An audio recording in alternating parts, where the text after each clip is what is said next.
elecciones generales para el 2023, tras la propuesta, ¿no?, de la actual presidenta de la República, Dina Boluarte. ¿Es viable? ¿Se puede hacer? ¿Qué consideraciones deberíamos tener para entender, bueno, todas estas situaciones? Ya estamos conectados vía Zoom con José Manuel Villalobos, experto en temas electorales. Muy buenas tardes, gracias por estar con nosotros. Muy buenas tardes, gracias por la invitación. Bien, señor Villalobos, acabamos de ver cómo el Congreso de la República rechazó esta propuesta de adelanto de elecciones. Y la verdad es que nos toma por sorpresa porque sabemos que parte de las manifestaciones que hay en todo el país, uno de los propósitos es este adelanto de elecciones, pero ¿qué tan viable sería esta posibilidad?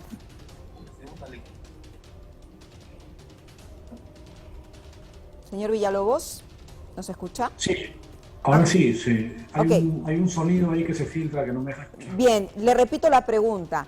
¿Qué posibilidad real hay de un adelanto de elecciones para el año 2023, fines del 2023? Bueno, he presentado una propuesta a la Comisión de Constitución de texto sustitutorio en la que propongo que efectivamente ante la crisis, con muertes de muchos peruanos, se tiene que adelantar las elecciones necesariamente para el 2023. Yo proponía incluso que sea en octubre, sin embargo el Congreso acaba de desaprobar una propuesta para que sea en diciembre del 2023. Solo la ha apoyado Fuerza Popular y Alianza para el Progreso. Los demás grupos parlamentarios han votado en contra, con lo cual parece que no quieren aprobar el adelanto para el 2023. Todo depende del Congreso, no depende de otra instancia, sino que de los congresistas aprobar el adelanto. Vimos un evento que ocurrió en el hemiciclo cuando los parlamentarios de izquierda oficialistas sacaron un cartel pidiendo asamblea constituyente. Ellos pretenden que se considere en este adelanto de elecciones también una especie de referendo para que la ciudadanía dé su opinión respecto a esta posibilidad de una asamblea constituyente. ¿Usted lo ve viable? Bueno, ellos no tienen pues la mayoría en el Congreso para poder forzar que se apruebe un referéndum o que vayamos a una constituyente. No tienen la fuerza de los votos para aprobarlo, pero sí tienen los votos como para obstaculizar la propuesta de adelanto de elecciones, y eso va a generar que siga el entrampamiento y seguramente los ciudadanos que están en las calles protestando van a seguir con sus protestas porque no ven solución en el Congreso, ¿no? En términos de gestión, ¿qué tan posible es adelantar las elecciones? Porque sabemos que la OMPE tiene que realizar la tarea, se deben presentar candidatos, campañas. Bueno, hay un sinfín de cosas que deben gestionarse antes de un eventual adelanto de elecciones legislativas y ejecutivas. Sí, ya ayer lo han explicado los organismos electorales. En una situación óptima, digamos, los plazos electorales demandan más de un año para hacer un proceso electoral. Sin embargo, no podemos estar de espaldas a la situación del país. Los plazos técnicos se pueden acortar, no demasiado, pero sí podría hacerse un adelanto de elecciones en el último trimestre del año 2023. Sería mentirle a la población decirles que se puede hacer un adelanto de elecciones en abril del próximo año o en julio del próximo año. Eso sí es imposible porque los plazos técnicos, los plazos electorales tampoco se pueden acortar demasiado, pero sí sería factible, tomando en cuenta el cronograma que se ha utilizado en las elecciones regionales y municipales que acaban de terminar, hacer todo el proceso electoral durante el 2023 y lograr que el 31 de diciembre concluya el mandato del Congreso y la Presidenta de la República, y el 1 de enero del 2024 ya tengamos un nuevo gobierno, un nuevo Congreso y un nuevo Parlamento, pero dependerá de la voluntad política de todas las fuerzas políticas. Ya Perú Libre, ya otras fuerzas han votado en contra. No sabemos ahora qué es lo que va a suceder. En cuanto a las reformas políticas, porque también son parte de las demandas de las personas que están protestando actualmente, ¿se pueden llevar a cabo en este periodo de tiempo tan breve? Estamos hablando de un año. Miren, la propuesta que yo he presentado al Congreso, les planteo que aprueben una disposición modificando el artículo 34A de la Constitución para impedir que postulen todas aquellas personas que tienen una sentencia condenatoria por delitos graves: terrorismo, narcotráfico, delitos de corrupción, secuestro agravado, homicidio, robo agravado, etcétera. esa reforma impediría que aquellas personas con antecedentes penales por delitos graves queden fuera de la contienda electoral. Definitivamente algunas otras reformas, si es que se va a hacer la elección en 2023, ya no se va a poder hacer, como por ejemplo implementar las elecciones primarias que iban a ser implementadas por primera vez en el 2021 y la regional del 2022, pero por el COVID no se ha podido implementar y seguramente no podría, ¿no?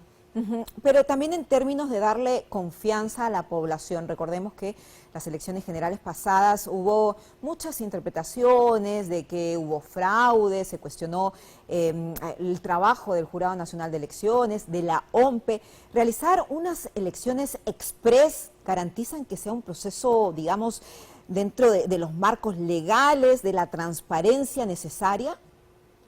Las mismas reglas se han utilizado el 2016, el 2011, el 2006, el 2001 y no ha habido ningún reclamo de fraude. El único reclamo de fraude hubo el 2021 producto de la apretada, digamos, que estuvo la diferencia entre Keiko Fujimori y Pedro Castillo, pero no se llegó a probar que haya habido formalmente un fraude. Por lo tanto, no es un tema de reglas que podrían retomar la confianza. Los actores tienen que confiar en el proceso electoral y finalmente demostrar en todo caso si es que han habido irregularidades y denunciarlas dentro del proceso electoral porque hay los mecanismos para impugnar, para apelar.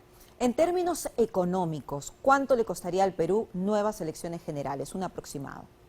Nuevas elecciones generales pueden costar un promedio de 1.000 millones de soles. 1.000 millones. Pero si además se hace con la reforma de las elecciones primarias, costaría el doble, 2.000 millones de soles.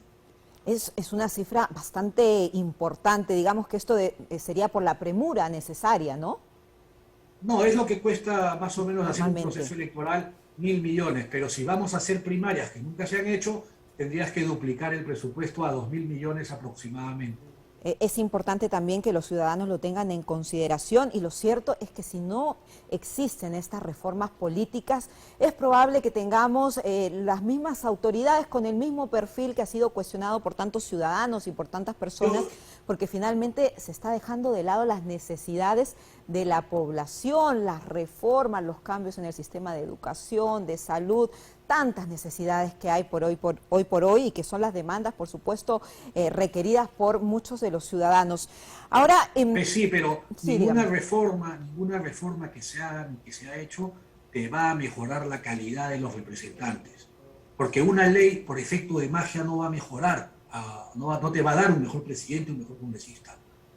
Para eso tenemos que cambiar nuestra forma de votar. Y siempre tenemos la oportunidad de elegir a los mejores, pero siempre no los elegimos. Entonces, no es que porque haya una ley vamos a mejorar. Mejoremos los ciudadanos y votemos bien. No votemos por los que finalmente terminan pues como Pedro Castillo, que dijo que era pobrecito, que venía del campo y terminó robando y ahora luego dando un golpe de Estado. Nos dejamos engañar. ¿Hay actores políticos, candidatos que puedan hacerse cargo de esta gran responsabilidad? ¿Cuánto tiempo tendrían ellos para sus campañas? ¿Cómo sería el proceder? Bueno, ese es el problema de que la crisis política nos esté llevando a realizar elecciones muy adelantadas, que los partidos no están preparados, no va a haber posibilidad de que entren nuevos actores al proceso electoral porque no tienen partidos políticos y no les daría el tiempo para inscribirse. Entonces, la población que está reclamando nuevas elecciones, que se vayan todos y vengan nuevos, con eso van a originar que se haga una elección express, como tú dices, pero en la que participen los mismos de siempre. Y me gustaría incidir en el tema de la Asamblea Constituyente, porque hemos visto los carteles de los representantes, los parlamentarios de Perú Libre, pero también en la calle, en las protestas, en las manifestaciones. Mucho más que la salida de la presidenta Dina Boluarte, vemos esa necesidad y que le pone mucho ímpetu en este requerimiento, pero ¿qué posibilidades reales hay de que en el Perú se pudiese implementar? ¿Habría que cambiar la Constitución? ¿Cómo sería, digamos, todo el marco legal y jurídico? Todo eso definitivamente requeriría un cambio constitucional, pero hay que tomar en cuenta que la demanda de quienes están detrás de las manifestaciones, los intereses que hay detrás, no es adelantar las elecciones, es llegar a eso, llegar a una constituyente para lograr el cambio de constitución e implementar el modelo que quería Perú Libre cuando ganó la elección. Están copiando el modelo chileno de que con actos de violencia, ¿no? Como recordemos, de Chile llegaron a ese momento constituyente que en el Perú podría llegar si es que los políticos no llegan a tomar decisiones que calmen a la ciudadanía y sobre todo se detecte a quienes de forma surrecticia están minando la democracia para lograr sus intereses políticos. Usted ha tocado un tema muy interesante, el estallido social que se vivió en el país vecino, en Chile, en el año 2019. Protestas en todo el país, daños a la infraestructura pública. Finalmente lograron el objetivo, ¿no?, que era el tema de la Asamblea Constituyente, pero se realizaron votaciones para el cambio de constitución, el sí, el no. Finalmente esto no prosperó.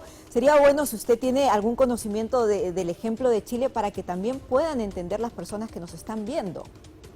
Sí, el modelo chileno es prácticamente el que se quiere replicar acá. Quienes plantean una asamblea constituyente quieren que no solo participen los partidos políticos, sino que participen una serie de organizaciones gremiales, con lo que quieren copar la asamblea constituyente a fin de aprobar un modelo de constitución afín a las ideas que tienen estos grupos extremistas y sobre todo de los de Perú Libre, por ejemplo, ¿no? Y entonces ese modelo no funcionó en Chile porque al final la propuesta que presentaron no fue aprobada porque no recogía las principales demandas que de manera consensuada quiere el país sureño, y por lo tanto ahora están volviendo a plantearse cómo es que van a volver a trabajar un modelo de constitución. Es decir, queremos llegar a eso, a lo que Chile ha hecho, a no llegar hasta ahora a nada.